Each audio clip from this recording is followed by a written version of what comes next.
Well, in 2016, our pollster Matt Towery was one of the most accurate in the nation. And on our air 5 days before the 2016 election, he projected that Trump would, in fact, win it. Matt Towery, thank you for joining us. Happy to be with you, Craig. Tell us where the race stands, and can you project it one way or the other right now? No, I can't project it right now. I can tell you that the race is tightening. We're seeing the polling data from the battleground states, which is the area that really matter in this race, continuing to sort of tighten. The numbers are getting a little bit closer together. And we know that those numbers are off. You certainly, for example, in Florida, you're not going to see Trump lose by 3 or 4 points. You're not going to see Biden win by 2 or 3. You're not going to see Trump win by 3 or 4 points. So when you see these averages, you always have to take in mind that they're snapshots in time.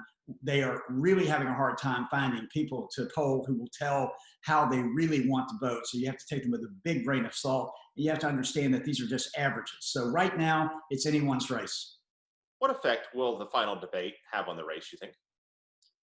Well, I think the final debate might have had a bit of an impact in the sense that Trump did not come in like the wild man from Borneo. In this case, he was a little bit more conservative and controlled. So in that sense, he probably exceeded some expectations people had. I also think that Biden acquitted himself well again. This is the second debate that he's done well. He didn't appear to be lost. He did have a couple of moments when he seemed to fumble a bit, but then so did Trump. But all in all, there wasn't a whole lot in that debate that was going to change anybody's decision one way or another.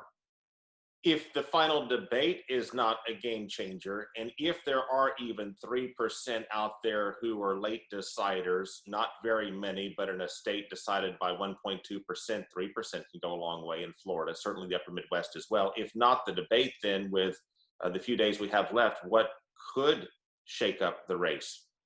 Well, the same thing that shaped it up in 2016. The polls were incorrect because they were relying on cell phones. They were too long. They were overly weighted towards younger voters. We see that same problem this time. So I just can't say that the polling tells me where the race is. The race is going to be determined based primarily on turnout. That's going to be sort of the seesaw that will decide in particular states like Florida and other battleground states who wins this election. Matt Towery, thank you for joining us. Absolutely.